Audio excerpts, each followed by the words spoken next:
Assalamualaikum warahmatullahi wabarakatuh. Alhamdulillah, pada kesempatan video ini, saya sebagai moderator akan membuka presentasi kelompok 6, yaitu Kode Etik Advokat, Sanksi-sanksi Etika Advokat, dan Peradilan Etika. Yang saya hormati kepada Ibu Ari Budiarti sebagai dosen pengampu mata kuliah Etika dan Tanggung Jawab Profesi.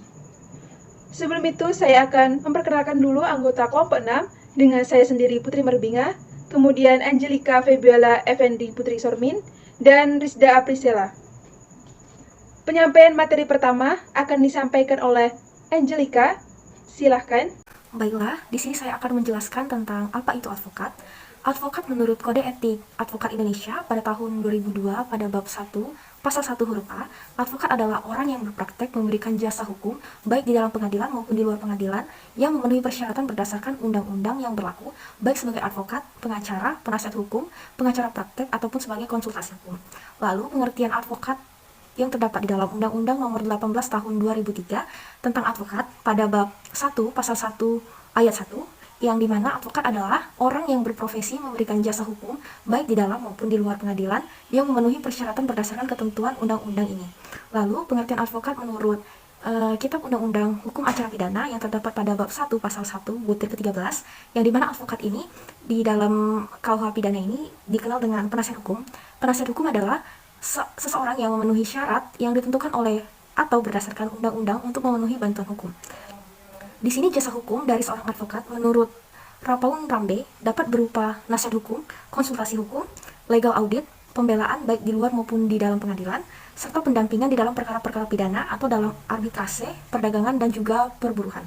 Lalu, pengertian advokat Indonesia berdasarkan Kode Etik Advokat Indonesia tahun 2002 pada bab 1 pasal 1 huruf A, yang dimana advokat Indonesia adalah warga negara Indonesia yang bertakwa kepada Tuhan Yang Maha Esa, bersikap satria, jujur dalam mempertahankan keadilan dan kebenaran yang dilandasi dengan moral yang tinggi, luhur dan juga mulia, dan yang dalam melaksanakan tugasnya menjunjung tinggi hukum dan juga Undang-Undang Dasar Republik Indonesia serta Kode Etik Advokat dan sumpah jabatannya.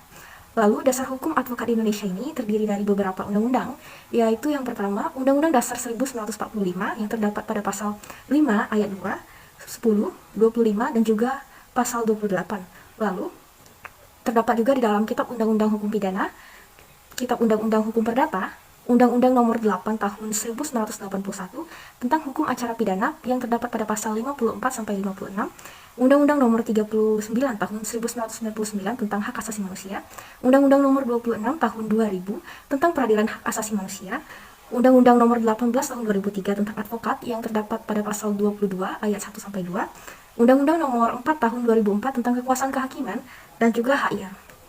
Lalu selanjutnya saya akan menjelaskan tentang sejarah singkat advokat Indonesia. Munculnya embrio profesi advokat Indonesia ini dikenal sejak zaman penjajahan kolonial Belanda. Pada masa pasca kemerdekaan, eksistensi advokat mulai tampak dengan adanya inisiatif untuk membentuk organisasi advokat melalui Seminar Hukum Nasional yang pada tanggal 14 Maret 1963, yang kemudian lahirlah Persatuan Advokat Indonesia atau PAI sebagai sarana penyatuan profesi advokat Indonesia, yang dimana PAI ini diketuai oleh Mr. Lukman Wiryadinata, yang dimana ini merupakan cikal bakal organisasi advokat pada masa Orde Baru yang berlanjut pada masa reformasi, dan pada akhirnya lahirlah Undang-Undang Nomor 18 Tahun 2003 tentang advokat yang menjadi payung hukum dan juga refleksi perjuangan advokat dalam eksistensi penegakan supremasi hukum di Indonesia. Lalu pada era tahun 2000-an, pendirian advokat berkembang sangat pesat, terutama menjelang pada berlangsungnya pembahasan rancangan Undang-Undang Advokat di Dewan Perwakilan Rakyat Republik Indonesia atau DPR RI. Muncul nama organisasi advokat Indonesia antara lain, yaitu yang pertama Ikatan Advokat Indonesia atau IKADIN, yang kedua Asosiasi Advokat Indonesia atau AAI, yang ketiga Ikatan Penasihat Hukum Indonesia atau PHI, yang keempat Himpunan Advokat dan Pengacara Indonesia atau HAPI, yang kelima Serikat Pengacara Indonesia atau SPI, yang keenam Asosiasi Konsultan Hukum Indonesia atau AKI, yang ketujuh Himpunan Konsultan Hukum Pasar Modal atau HKHPM, yang ke-8 Asosiasi Pengacara Syariah Indonesia atau APSI, dan lain-lainnya. Setelah dikeluarkannya Undang-Undang Nomor 18 Tahun 2003 tentang advokat ini pada bulan April tahun 2003, yang pada tanggal 8 September 2005, pengurus organisasi advokat tersebut yang diketuai oleh Ketua Umum dan Sekretaris Jenderalnya membentuk dan mendirikan Perhimpunan Advokat Indonesia atau PERADI. Lalu di sini saya akan menjelaskan tentang apa itu kode etik advokat. Kode etik advokat Indonesia adalah sebagai hukum tertinggi dalam menjalankan profesi yang menjamin dan melindungi namun membebankan kewajiban kepada setiap advokat untuk jujur dan bertanggung jawab dalam menjalankan profesinya baik kepada klien, pengadilan, negara, atau masyarakat dan terutama pada dirinya sendiri. Hal ini terdapat pada alinea kelima pembukaan KI. Lalu dalam perkembangannya di Indonesia dikenal beberapa kode etik antara lain. Yang pertama, kode etik advokat Ikatan Advokat Indonesia atau IKADIN yang disahkan Munas Advokat Indonesia pada tanggal 10 November tahun 1985. Yang kedua, kode etik bersama IKADIN, Asosiasi Advokat Indonesia atau ALAI, dan Ikatan Penasihat Hukum Indonesia atau IPI yang ditetapkan di Jakarta pada tanggal 8 April 1996. Lalu kode etik advokat Indonesia yang selanjutnya disebut KI dibuat bersama IKADIN, ALAI, IPI, Himpunan Advokat dan Pengacara Indonesia, Serikat Pengacara Indonesia, Asosiasi Konsultan Hukum Indonesia, Himpunan Konsultan Hukum Pasar Modal disahkan di Jakarta pada tanggal 23 Mei tahun 2002. Kode etik advokat adalah ketentuan-ketentuan tertulis yang mengatur tentang kepribadian, kehormatan, dan perilaku advokat sebagaimana yang diatur dalam keputusan dan peraturan Dewan Kehormatan, Undang-Undang Advokat, Kode Etik Advokat Indonesia yang disahkan pada tanggal 23 Mei 2002 oleh Ikatan Advokat Indonesia, Asosiasi Advokat Indonesia, Ikatan Penasihat Hukum Indonesia, Himpunan Advokat dan Pengacara Indonesia, Serikat Pengacara Indonesia, dan lain-lain. Lalu di sini saya akan menjelaskan kode etik advokat yang dikelompokkan ke dalam yang pertama, kode etik dalam hubungan dengan kepribadian advokat pada umumnya, yang kedua kode etik dalam hubungan advokat dengan klien, yang ketiga kode etik dalam hubungan dengan teman sejawat, yang keempat kode etik dalam cara bertindak menangani perkara, dan yang kelima kode etik dalam hubungan advokat terhadap hukum, undang-undang, kekuasaan, dan para pejabat pengadilan. Lalu sistematika dari kode etik advokat ini terdiri atas 12 bab, yang dimana yang pertama pada bab pertama mengatur tentang ketentuan umum, yang kedua mengatur tentang kepribadian advokat, yang ketiga mengatur tentang hubungan dengan klien, yang bab ke-4 dan juga 5 mengatur tentang hubungan dengan teman sejawat dan sejawat asing. Yang ke-6 mengatur tentang cara bertindak menangani perkara. Yang ke-7 mengatur tentang ketentuan-ketentuan lain tentang kode etik. Yang ke-8 sampai yang ke-9 itu mengatur tentang pelaksanaan kode etik dan Dewan Kehormatan. Dan yang ke-10 sampai ke-12 itu mengatur tentang kode etik dan Dewan Kehormatan, aturan peralihan dan juga penutup. Lalu saya akan menjelaskan tentang poin-poin penting dalam kode etik advokat yang berkaitan dengan kepribadian advokat yang terdapat di dalam bab 1, bab 2, yang dimana yang pertama, advokat dapat menolak untuk memberi nasihat dan bantuan hukum kepada setiap orang yang memerlukan jasa dan atau bantuan hukum dengan pertimbangan oleh karena tidak sesuai dengan keahliannya dan bertentangan dengan hati nuraninya, tetapi tidak dapat menolak dengan alasan karena perbedaan sara, jenis kelamin, keyakinan, politik, dan juga kedudukan sosialnya. Yang kedua, advokat dalam melakukan tugas dan profesinya harus lebih mengutamakan tegaknya hukum, kebenaran, dan keadilan, serta bebas dan mandiri tanpa dipengaruhi oleh siapapun, dan menjunjung HAM dalam negara hukum Indonesia. Yang ketiga, advokat wajib memelihara solidaritas serta memberikan bantuan dan pembelaan hukum kepada teman sejawat yang diduga atau didakwa dalam suatu perkara pidana atas permintaannya atau karena penunjukan organisasi profesi. Lalu yang keempat, advokat tidak dibenarkan untuk melakukan pekerjaan lain yang dapat merugikan kebebasan, derajat, dan juga martabat advokat. Yang kelima, advokat dalam menjalankan profesinya harus bersikap sopan terhadap semua pihak namun wajib mempertahankan hak dan martabat advokat. Lalu yang keenam, advokat yang kemudian diangkat untuk menduduki suatu jabatan negara tidak dibenarkan untuk berpraktek sebagai advokat dan tidak diperkenankan namanya dicantumkan atau dipergunakan oleh siapapun atau oleh kantor manapun dalam suatu perkara yang sedang diproses atau berjalan selama ia menduduki jabatan tersebut. Lalu yang terakhir, advokat harus senantiasa menjunjung tinggi profesi advokat sebagai profesi terhormat. Untuk materi selanjutnya akan dijelaskan oleh rekan saya. Hubungan dengan klien. Advokat dalam perkara perdata harus mengutamakan penyelesaian dengan jalan damai. Advokat tidak dibenarkan memberikan keterangan yang dapat menyesatkan klien mengenai perkara yang sedang diurusnya. Advokat harus menolak mengurus perkara yang menurut keyakinannya tidak ada dasar hukumnya. Advokat tidak dibenarkan menjamin kepada kliennya bahwa perkara yang ditanganinya akan menang.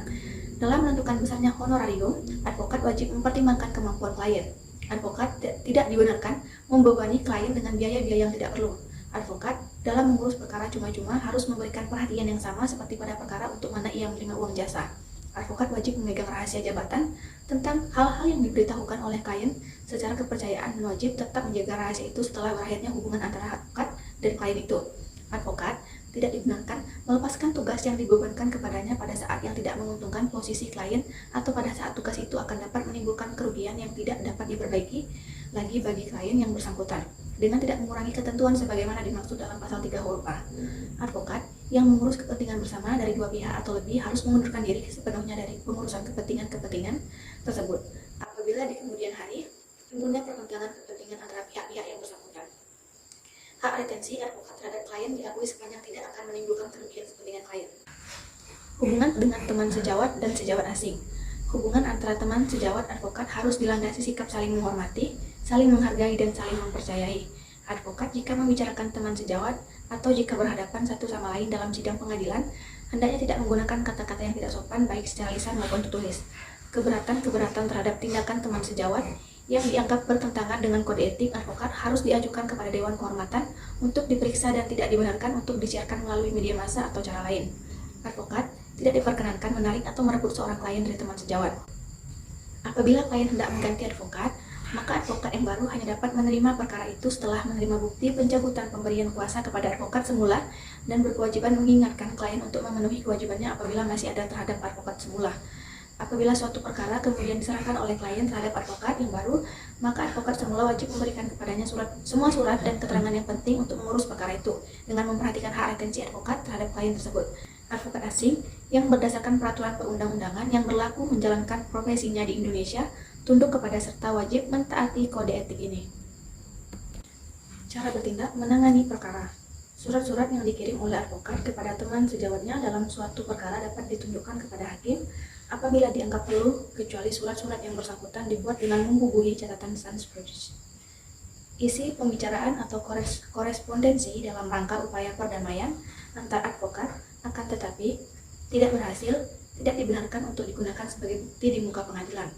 Dalam perkara perdata yang sedang berjalan, advokat hanya dapat menghubungi hakim apabila bersama-sama dengan advokat pihak lawan, dan apabila ia menyampaikan surat, termasuk surat yang bersifat ad imomandum, maka hendaknya seketika itu tembusan dari surat tersebut wajib diserahkan atau dikirim pula kepada advokat pihak lawan. Advokat mempunyai kewajiban untuk memberikan bantuan hukum secara cuma-cuma bagi orang yang tidak mampu.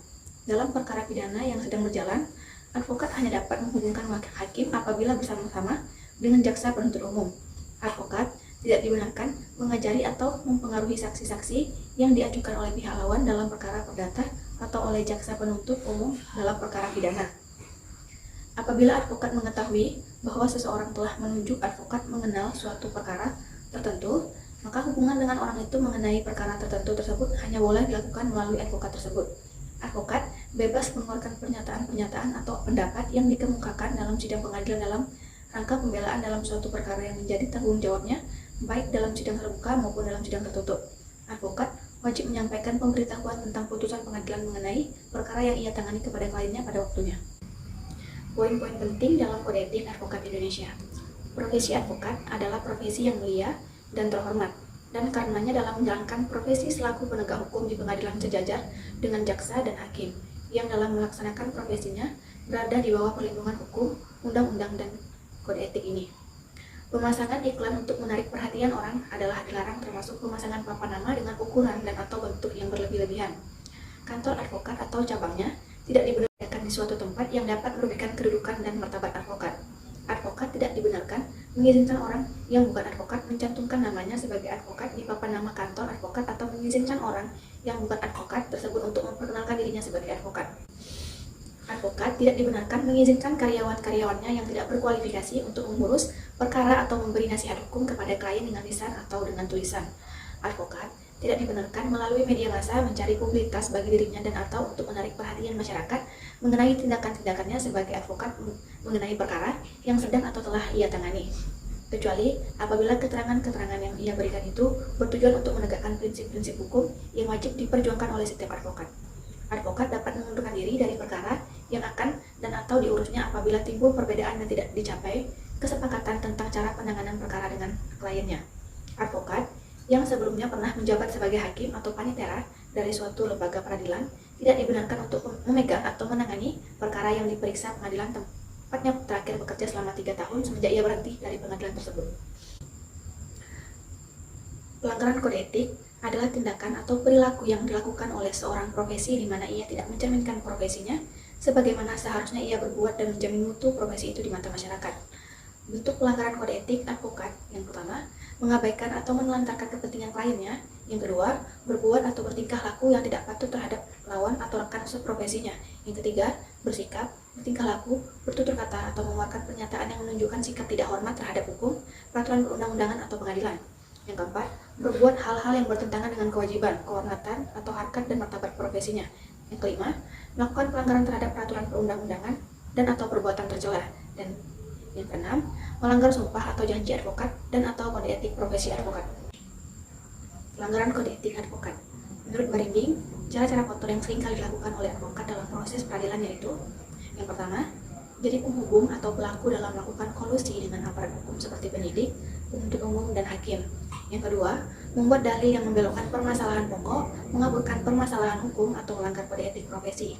Dan yang ketiga, menyembunyikan barang bukti, mempersulit penyidik untuk mendapatkan bukti. Bahkan ada oknum advokat yang berani membuat bukti palsu dan lain-lain. Pelanggaran kode etik yang dilakukan oleh advokat dapat diajukan pengaduan.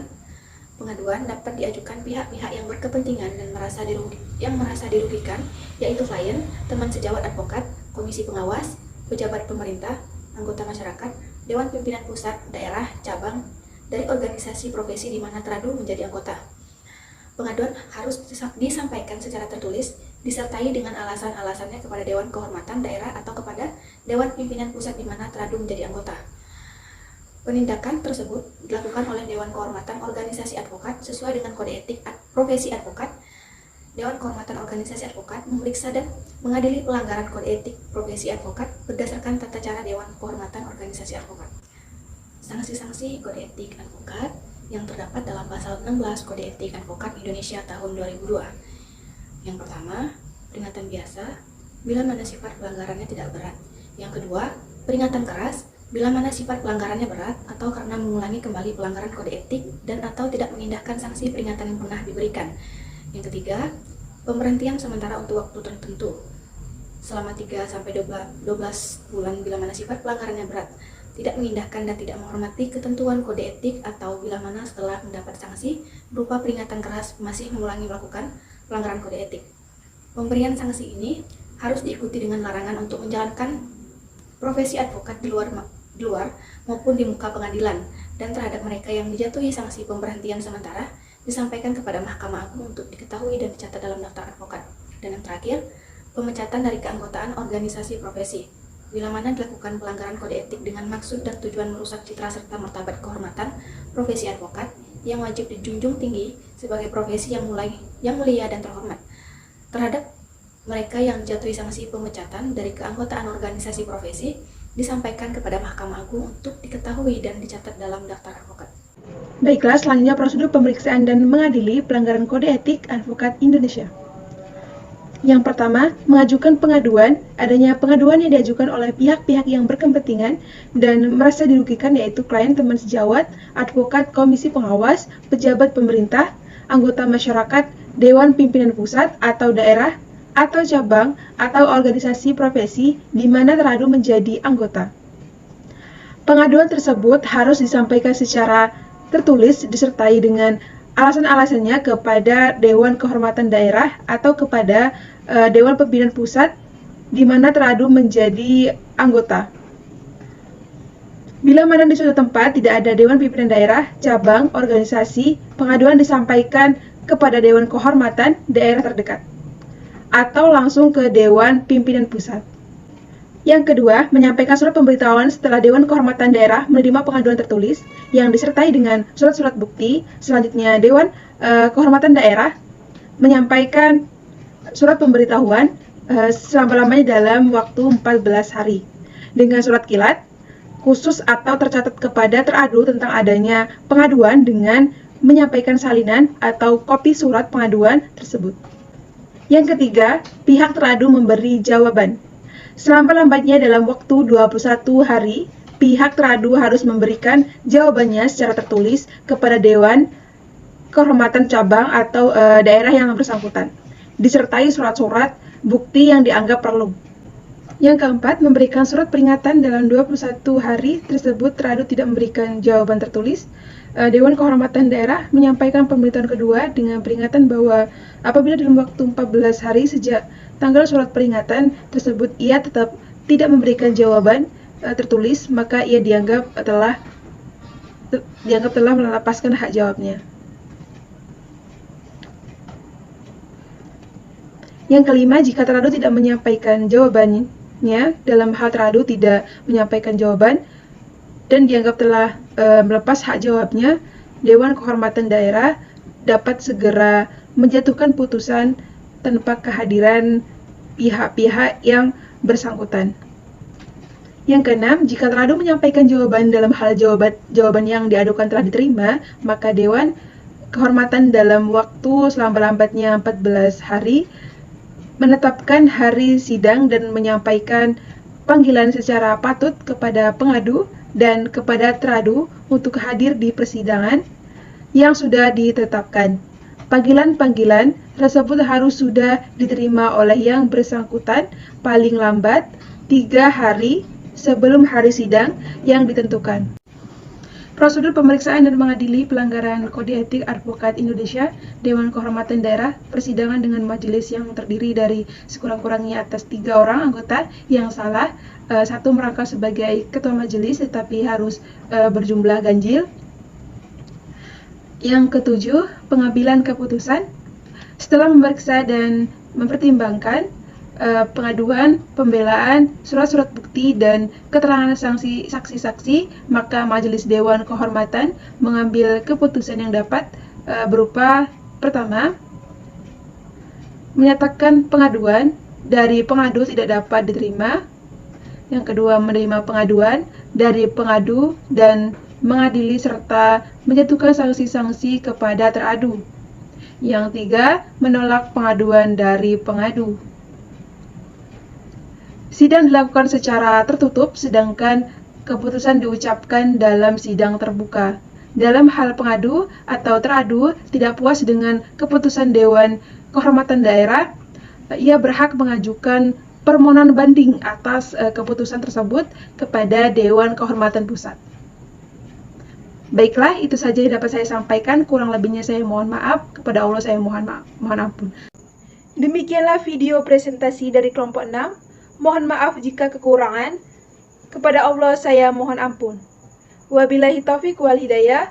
Wassalamualaikum warahmatullahi wabarakatuh.